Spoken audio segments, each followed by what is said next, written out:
BJP के राष्ट्रीय अध्यक्ष नड्डा से मिले हरियाणा के मुख्यमंत्री मनोहर लाल बोले कैबिनेट विस्तार पर नहीं हुई चर्चा।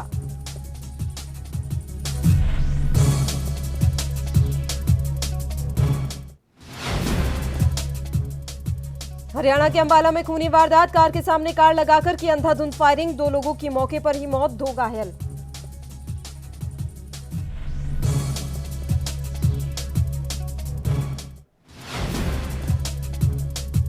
हरियाणा कांग्रेस में घमासान, पर्यवेक्षक के सामने भिड़े हुड्डा किरण गुट के कार्यकर्ता, जमकर चले लात घूंसे।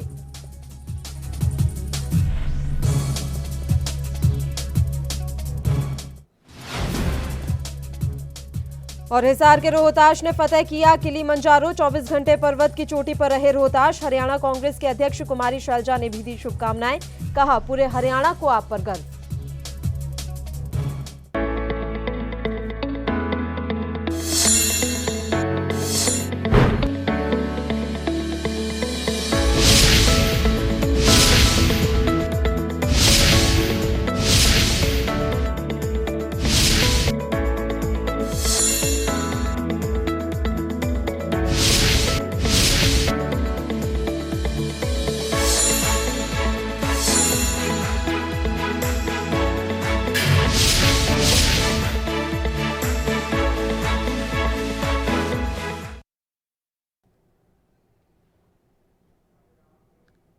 नमस्कार, एएनबी न्यूज देख रहे हैं आप। मैं हूं आपके साथ पल्लवी राजपूत और हमारे खास कार्यक्रम हरियाणा चौपाल में आप सभी का स्वागत है। चलिए रुख करते हैं खबरों का। हरियाणा के मुख्यमंत्री मनोहर लाल खट्टर ने बृहस्पतिवार को नई दिल्ली में बीजेपी के राष्ट्रीय अध्यक्ष जेपी नड्डा से मुलाकात की। बाद में मनोहर लाल ने कहा कि जेपी नड्डा से हरियाणा के कई मुद्दों पर चर्चा हुई, लेकिन अभी हरियाणा कैबिनेट के विस्तार को लेकर किसी तरह की बातचीत नहीं हुई है। इसके अलावा सीएम इस दौरे के दौरान राष्ट्रीय स्वयंसेवक संघ की नई टीम के प्रमुख सदस्यों से भी मुलाकात कर सकते हैं। मनोहर लाल खट्टर ने नड्डा को राज्य के राजनीतिक हालातों की जानकारी दी। उन्होंने किसान आंदोलन से पैदा स्थिति के बारे में भी भाजपा के राष्ट्रीय अध्यक्ष को जानकारी दी। मनोहर लाल ने कहा कि पिछले 1 महीने से राष्ट्रीय अध्यक्ष से मिलना नहीं हुआ था और इसी कारण वह उनसे मिलने आए थे। भारतीय जनता पार्टी के राष्ट्रीय अध्यक्ष जेपी नड्डा ने 5 राज्यों में जो चुनाव चल रहे हैं उसमें हरियाणा के कार्यकर्ताओं को भेजे जाने का आह्वान किया है। नड्डा के साथ हरियाणा की परिस्थितियों को लेकर भी चर्चा हुई। किसान आंदोलन और कोरोना के बढ़ते मामलों को लेकर भी चर्चा की गई है।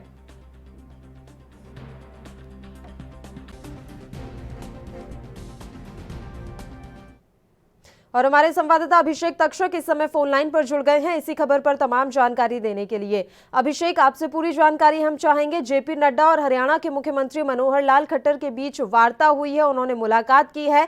इस मुलाकात के पीछे का उद्देश्य क्या था? जी बिल्कुल, देखिए आज जो है मुख्यमंत्री मनोहर लाल खट्टर जो है दिल्ली में जो बीजेपी के राष्ट्रीय अध्यक्ष जेपी नड्डा है उनसे मुलाकात की है और मुलाकात में कई जो अहम विषय प्रदेश से जुड़े उन पर चर्चा हुई है। खासतौर पर जो कल भारत बंद का जो आह्वान किसान संगठनों द्वारा किया गया है और वहीं संसद तक जो उनका कहा है कि फसल जो है उनको संसद में जाकर बेचेंगे, इस तरह का जो ऐलान किया उसको लेकर भी इस पे चर्चा हुई है। इस तरह की जो है जानकारी मिल रही है और राजनीतिक हालात जो इस समय प्रदेश में है और इनको लेकर भी जो है जेपी नड्डा के साथ मुख्यमंत्री मनोहर लाल खट्टर की जो है वार्तालाप हुई है। ये इस तरह की जो है जानकारी मिल रही है। और वहीं जो अब कयास लगाए जा रहे थे कि विधानसभा सत्र जो बजट सत्र था उसके बाद जो है कि कैबिनेट विस्तार या कैबिनेट में बदलाव की कुछ संभावना जताई गई थी, लेकिन उस पर जो है मुख्यमंत्री ने जो स्पष्ट कर दिया कि अभी इस तरह की जो है कोई भी संभावना नहीं है। अभी आने वाले समय उन्होंने साफ तौर पर कह दिया कि अभी जो है कैबिनेट विस्तार नहीं होगा। तो इस पर कहीं ना कहीं जो है कैबिनेट विस्तार पे जो है विराम लगता हुआ दिख रहा है। जी ठीक है। और ये जानकारी मिल रही है कि सीएम इस दौरे के दौरान राष्ट्रीय स्वयं सेवक संघ की नई टीम के प्रमुख सदस्यों से भी मुलाकात कर सकते हैं। अभिषेक जी बिल्कुल, देखो इस तरह की जरूर जानकारी है कि जो संघ के जो नए जो नियुक्त जो लोग हैं उनसे मुख्यमंत्री की मुलाकात हो सकती है, लेकिन जो ये अहम मुलाकात जो मानी गई है वो जेपी नड्डा के साथ है, क्योंकि कल जो भारत बंद है और किसानों का ओर से जो आह्वान किया गया है कि कल भारत बंद का जो है इन तीनों कृषि कानूनों के विरोध में और सरकार को चेताने के लिए ये जो भारत बंद का ऐलान है इसको लेकर भी जो है इस मुलाकात में चर्चा हुई। और जो मौजूदा हालात प्रदेश में इस समय बने हुए किसानों को लेकर और वहीं जो राजनीतिक हालात हैं, क्योंकि लंबे समय से कैबिनेट विस्तार की भी जो है विधायकों की ओर से बात की जा रही थी, चर्चा का माहौल गर्म था, क्योंकि एक हिस्सा जो है जेजेपी के आता, मंत्रिमंडल पद का एक हिस्सा जेजेपी के, और वहीं जो है एक हिस्सा जो है, एक पद जो है बीजेपी के हिस्से का अभी शेष बचा हुआ है। तो इसमें कयास लगाए जा रहे थे कि जो बजट सत्र है उसके बाद जो है कैबिनेट विस्तार जो है संभव। जी ठीक है, शुक्रिया अभिषेक तमाम जानकारी हम तक पहुंचाने के लिए। चलिए अगली खबर का रुख कर लेते हैं। हरियाणा कर्मचारी चयन आयोग नई प्रौद्योगिकी का इस्तेमाल कर 1 साल में 1 लाख भर्ती करने का लक्ष्य हासिल करेगा। योग्यता, ईमानदारी और पारदर्शिता के साथ हर भर्ती सिरे चढ़ाई जाएगी। आयोग के नवनियुक्त अध्यक्ष भोपाल सिंह ने पद एवं गोपनीयता की शपथ लेने के बाद ये बात कही। सीएम मनोहर लाल ने यहां हरियाणा निवास में उन्हें शपथ दिलाई है। अध्यक्ष को शपथ दिलाने के बाद सीएम मनोहर लाल ने कहा कि नए चेयरमैन और सदस्यों से अब यही अपेक्षा है कि सरकार की ओर से भेजी गई पद भरने की मांग पर आयोग सुचितापूर्ण तरीके से भर्ती प्रक्रिया को अंजाम दे। सरकार में जिस प्रकार से पहले सिस्टम बनाया गया है उसी प्रकार से आगे भी पारदर्शी और बिना गड़बड़ी के मेरिट पर भर्तियां की जाएंगी। कमीशन उसकी अपनी एक प्रक्रिया होती है, उस प्रक्रिया के माध्यम से वो चयन करके और कैंडिडेट्स देते हैं, उसके बाद सरकार उसको ज्वाइन कराती है। तो हमारी अपेक्षा यही है कि जितने भी हम रिक्वेशन को भेजेंगे उसको ये एक सुचितापूर्ण तरीके से, एक जिस प्रकार से पहले हमने सारा सिस्टम को चलाया है उसका बिना किसी मेरा कहना है कि बिना किसी व्यवधान के ठीक से प्रक्रिया इनकी चलती रहे, कोई उसके अंदर गड़बड़ ना हो, और उसके सारे प्रावधान पहले भी हमारे कमीशन ने बनाए हैं। और मैं समझता हूं कि नया कमीशन जो गठित हुआ है ये पुराने वाले कमीशन से भी अपने उनके अनुभवों से और एक अच्छी पद्धति से, प्रक्रिया से इस चयन को पूरा करेंगे। जितनी हम इनको रिक्वेशन देंगे वो रिक्वेशन शेड्यूल के हिसाब से पूरा करें, हर साल अपना शेड्यूल बनाएं। और इस बार एक आसान काम हमने जो किया है वो ये किया कि क्लास 3 और क्लास 4 के लिए वन टाइम रजिस्ट्रेशन के माध्यम से एक ही एग्जाम होगा, और वो बच्चा जो भी कोई यानी एप्लीकेंट है वो एक बार रजिस्ट्रेशन कराएगा तो 3 साल तक उसकी मेरिट जो है वो कायम रहेगी। और उसमें भी जो क्लास डी के है वो हमने जो प्रावधान सरकार की ओर से बना के देना था बना के दे दिया। ग्रुप डी का तो एक ही एग्जाम होगा, उसी में जिस किसी की रिक्वेशन होगी वो उसमें से लेते रहेंगे। और ग्रुप सी का जो होगा वो डिपार्टमेंट वाइज एक एग्जाम और इनको करना होगा। जो मेरिट के लोग होंगे उनके 3 गुना एक संख्या लेकर के उनका एक एग्जाम होगा डिपार्टमेंटल, वो उसमें से सिलेक्शन करेंगे। कोई इंटरव्यू नहीं है, इसलिए बहुत एक सरल प्रक्रिया ये एप्लीकेंट्स के लिए बना दी गई है। सारा डिपार्टमेंट ये सारी प्रक्रिया को बना रहा है, कर रहा है। हमने एक उनको बताया कि चूंकि किसान का पैसा होता है वो जितना डिले हो उसको उसका इंटरेस्ट जरूर मिलना चाहिए, तो 9% इंटरेस्ट की बात हुई है वो उनको हम देंगे। लेकिन इस सारे में एक जो हमारा ये जो आईटी का सिस्टम है, सॉफ्टवेयर है, वो तैयार किया जा रहा है। और इस बार डायरेक्ट पेमेंट होगी किसान को, वो आरती के माध्यम से नहीं जाएगी। जितना डिले होगा उतना बुलेटिन में खबरों का सिलसिला लगातार यूं ही जारी रहेगा। फिलहाल एक छोटे से ब्रेक के लिए हम यहां रुक रहे हैं, फौरन हाजिर होंगे।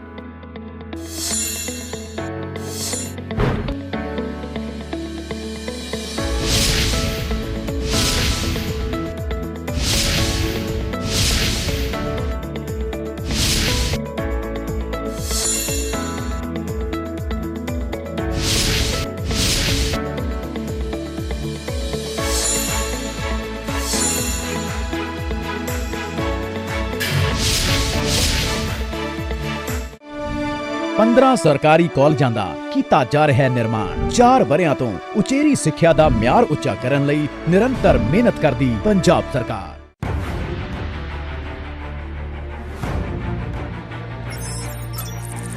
खबर चाहे सियासत की हो या सरकार की,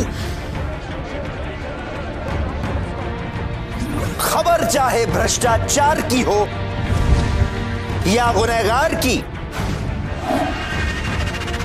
दिन भर में क्या रहा देश जगत का हाल, किस मुद्दे ने बनाई किसकी सरकार, रखते हैं हम सब पर नजर, पहुंचाते हैं हम हर खबर। हम हैं ANB न्यूज। क्या आप दुबले पतले कमजोर हैं? आपकी सेहत नहीं बनती, भूख कम लगती है, वजन नहीं बढ़ता? दरअसल मेन बात खाना पीना खाना नहीं है, मेन बात है खाया पिया लगना। और अगर खाया पिया लगेगा ही नहीं तो सेहत बनेगी कैसे?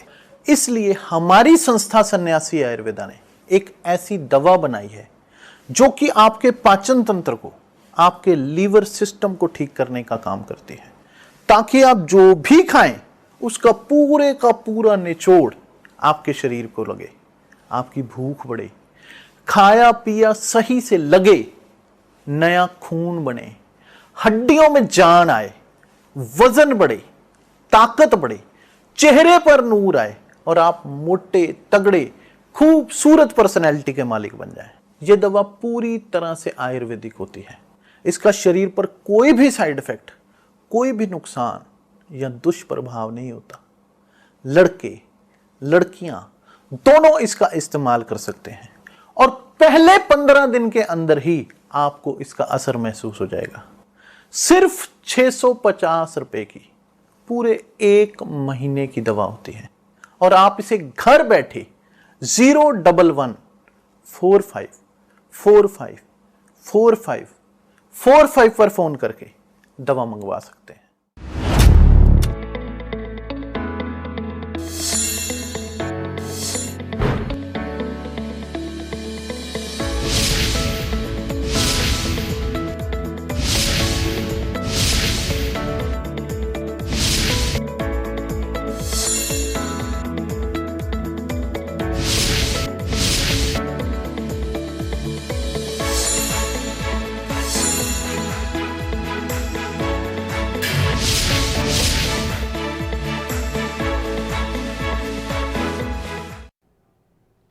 ब्रेक के बाद एक बार फिर से आप सभी का स्वागत है। बढ़ते हैं कुछ और खबरों की ओर।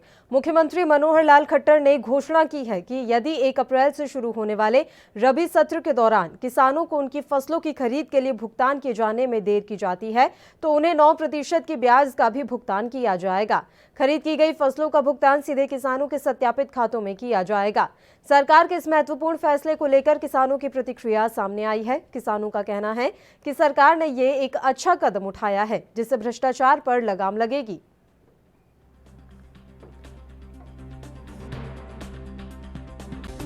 मुख्यमंत्री महोदय ने किसानों के लिए एक ऐतिहासिक फैसला लिया है कि जिस भी किसान की गेहूं की या सरसों की फसल लेट होगी उस किसान को डरने की जरूरत नहीं है। उसको 9% ब्याज जिस दिन भी उसकी पेमेंट मिलेगी 9% ब्याज तक दिया जाएगा उसको। हरियाणा सरकार ने जो निर्णय लिया है कि फसलों का भुगतान टाइम पे करने का और लेट होने पर 9% ब्याज देने का और सीधा ही राशि किसानों के खाते में डालने का जो निर्णय लिया है ये बहुत अच्छा है। इससे भ्रष्टाचार भी खत्म होगा, हमें आड़तियों के चक्कर भी नहीं लगाने पड़ेंगे और यदि हमारी फसल पेमेंट लेट हो जाती है तो हमें विद इंटरेस्ट मिलेगी।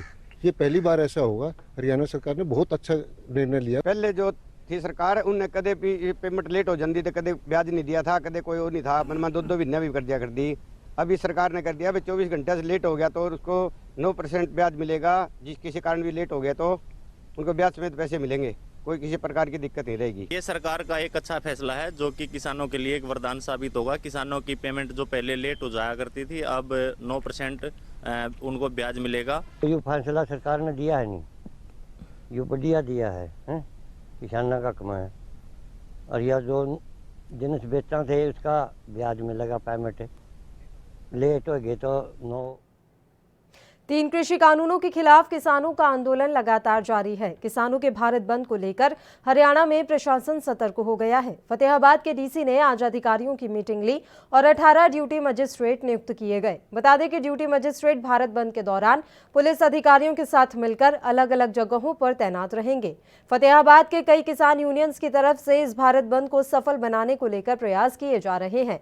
इसी दौरान प्रशासन कोई भी लापरवाही नहीं बरतना चाहता और अलग अलग नाकों पर पुलिस कर्मचारी तैनात कर दिए गए हैं। डीसी डॉक्टर नरहरि सिंह बागड़ ने बताया कि 26 मार्च के भारत बंद को लेकर प्रशासन पूरी तरह से सतर्क है। वहीं डीसी की तरफ से किसानों से भी बातचीत की जा रही है कि रोजमर्रा की जरूरत की चीजों को बंद ना किया जाए। उन्होंने लगातार बढ़ रहे कोरोना महामारी के चलते किसानों से भी सावधानी बरतने की अपील की है। कल 26 तारीख के लिए एक आह्वान किसानों का है जिसमें कानून व्यवस्था बनाए रखने के लिए हमने 18 ड्यूटी मजिस्ट्रेट्स भी लगाए हैं। इसके अतिरिक्त हमारे अधिकारी किसानों से बात भी कर रहे हैं कि वो जो जनजीवन है उसकी दैनिक कार्यकलाप हैं उनमें किसी तरह का कोई व्यवधान ना आए और उनसे बातचीत की जा रही है। इसके साथ साथ हमने कानून व्यवस्था बनाए रखने के लिए पुलिस और जिला प्रशासन में ड्यूटी मजिस्ट्रेट्स को भी मुस्तैद किया है, वो भी तैनात किए गए। इसके बारे में समय समय पर हम वैसे भी बताते रहते हैं और ये बहुत इंडिविजुअल एक मामला होता है और सबको अपनी सुरक्षा स्वयं रखनी होती है, जिसके साथ वो पूरे अपने आसपास के और समाज को भी सुरक्षित रख सके। इसके लिए यही बताते हैं कि सुरक्षित दूरी जो 6 फीट की दूरी है वो जरूर बना के रखें। इसके अलावा मास्क अवश्य लगा के रखें, इसमें कोई कोताही ना। बुलेटिन में खबरों का सिलसिला लगातार जारी रहेगा। एक छोटे से ब्रेक के लिए यहां रुक रहे हैं, आप बने रहिए हमारे साथ। न्यूज़ देख रहे हैं आप, मैं हूं आपके साथ पल्लवी राजपूत। कोरोना की स्थिति दिल्ली में काफी बेकाबू। खबरनामा, खबर से असर तक शाम 5 बजे सिर्फ ANB न्यूज पर। 1,36,000 ਫੈਕਟਰੀਆਂ ਨੂੰ 5 ਰੁਪਏ ਯੂਨਿਟ ਦੇ ਹਿਸਾਬ ਨਾਲ ਸਸਤੀ ਬਿਜਲੀ 4 ਵਰਿਆਂ ਤੋਂ ਉਦਯੋਗ ਨੂੰ ਪ੍ਰਫੁੱਲਤ ਕਰਦੀ ਪੰਜਾਬ ਸਰਕਾਰ।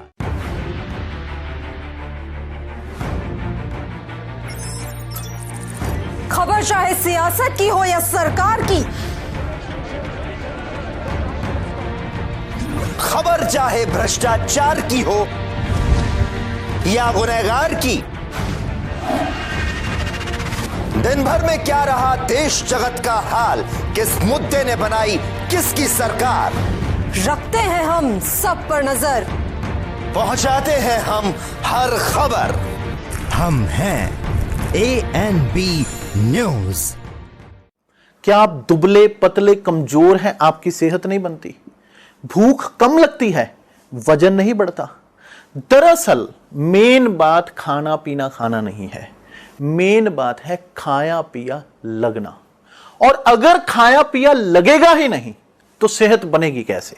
इसलिए हमारी संस्था सन्यासी आयुर्वेदा ने एक ऐसी दवा बनाई है जो कि आपके पाचन तंत्र को, आपके लीवर सिस्टम को ठीक करने का काम करती है, ताकि आप जो भी खाएं उसका पूरे का पूरा निचोड़ आपके शरीर को लगे, आपकी भूख बढ़े, खाया पिया सही से लगे, नया खून बने, हड्डियों में जान आए, वजन बढ़े, ताकत बढ़े, चेहरे पर नूर आए और आप मोटे तगड़े खूबसूरत पर्सनैलिटी के मालिक बन जाएं। यह दवा पूरी तरह से आयुर्वेदिक होती है। इसका शरीर पर कोई भी साइड इफेक्ट, कोई भी नुकसान या दुष्प्रभाव नहीं होता। लड़के लड़कियां दोनों इसका इस्तेमाल कर सकते हैं और पहले 15 दिन के अंदर ही आपको इसका असर महसूस हो जाएगा।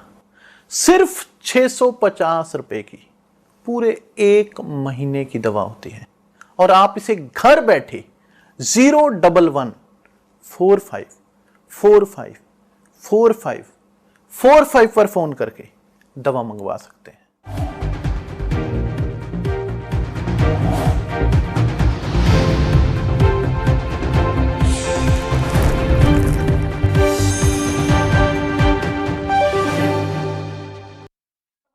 दुर्गा पूजा भी करिए, सरस्वती पूजा भी करिए, कावड़ यात्रा भी निकालिए, रामलीलाओं का आयोजन भी करिए, रोजगार और नौकरी भी देंगे, किसान सम्मान निधि भी देंगे, हर गरीब को मकान भी देंगे, हर गरीब को शौचालय भी देंगे, हाईवे बनेगा, रेलवे बनेगा, एयरपोर्ट बनेगा, एम्स बना है, बन रहा है, IIT बन रहे हैं, AIIM बन रहे हैं, मेडिकल कॉलेजेस की श्रृंखला खड़ी हो रही है। आखिर ये सब बंगाल के अंदर क्यों नहीं हो सकते?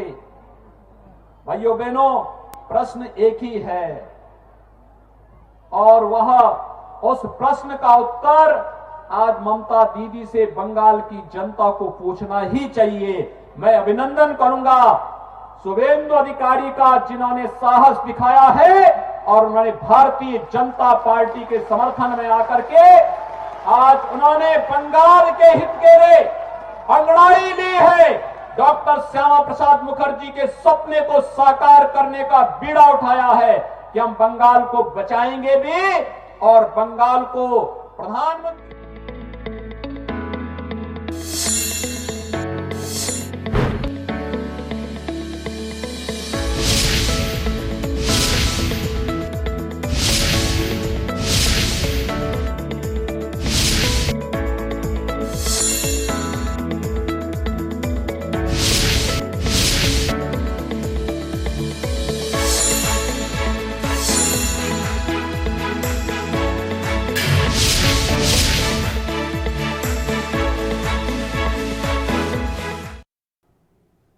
ब्रेक के बाद एक बार फिर से आप सभी का स्वागत है। बढ़ते हैं खबरों की ओर। अंबाला शहर के कालका चौक पर कार सवार नकाबपोश बदमाशों ने चंडीगढ़ नंबर की स्विफ्ट कार को टक्कर मार दी। इसके बाद उन्होंने कार को रुकवाया और फिर फायरिंग शुरू कर दी। फायरिंग में कार सवार 2 लोगों की मौत हो गई और 2 घायल हो गए।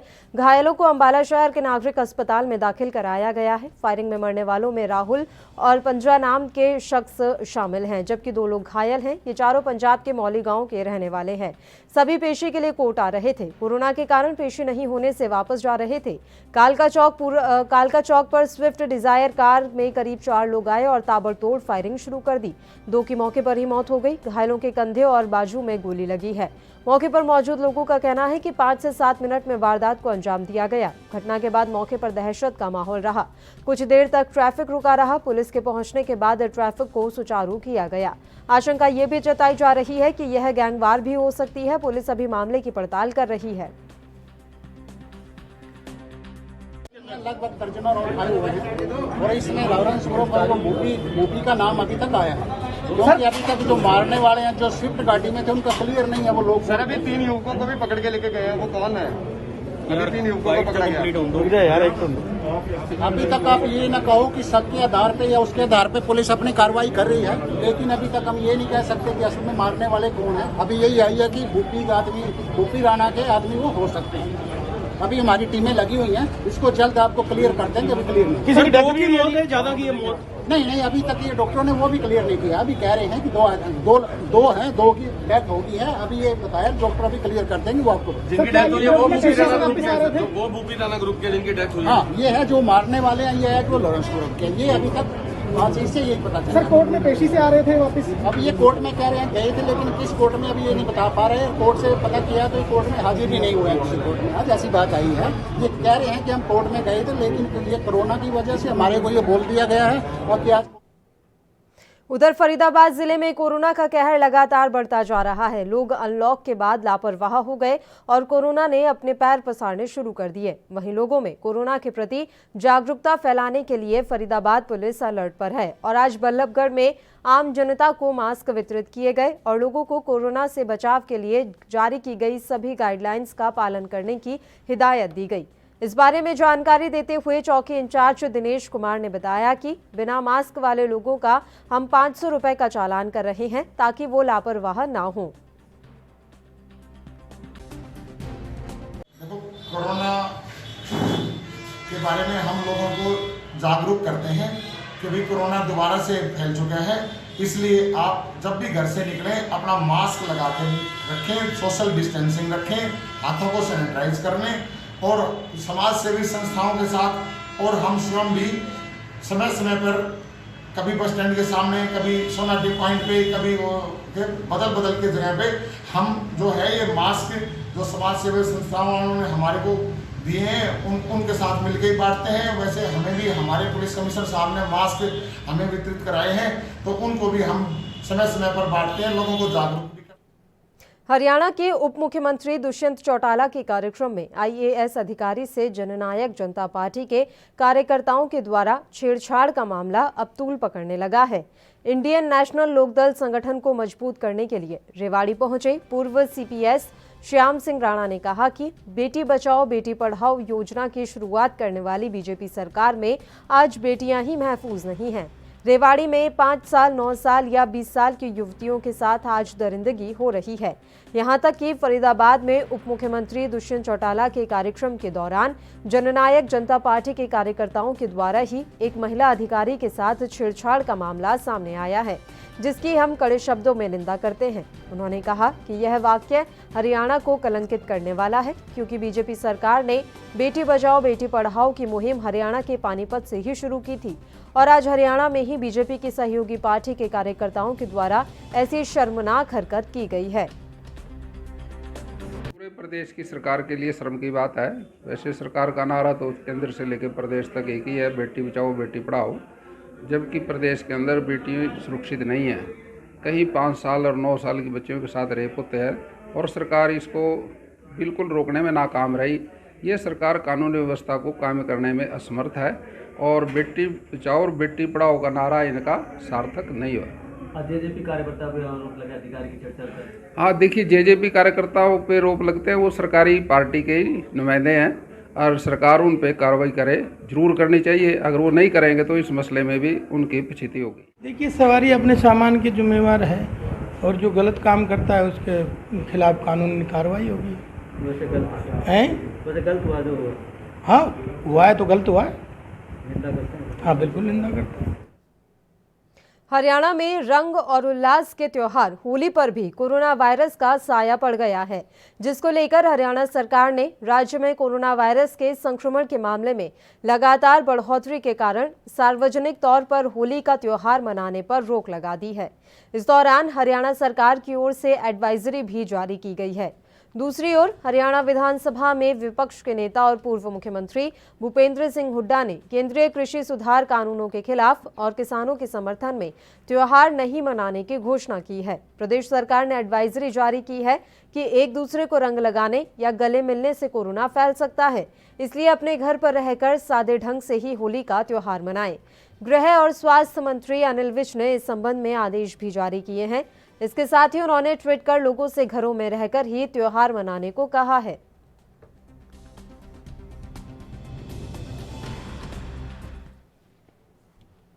तो हरियाणा में रंग और उल्लास के त्योहार होली पर भी कोरोना वायरस का साया है। हरियाणा सरकार ने राज्य में कोरोना वायरस के संक्रमण के मामले में लगातार वृद्धि के कारण सार्वजनिक तौर पर होली मनाने पर प्रतिबंध लगा दिया गया है। इस संबंध में हरियाणा सरकार की ओर से एडवाइजरी जारी की गई है।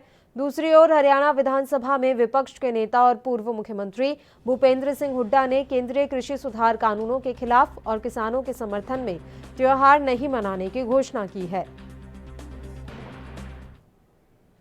इसी के साथ हरियाणा चौपाल में फिलहाल के लिए इतना ही। मुझे दीजिए इजाजत। देश प्रदेश की तमाम ताजा खबरों के लिए आप बने रहिए हमारे साथ। नमस्कार।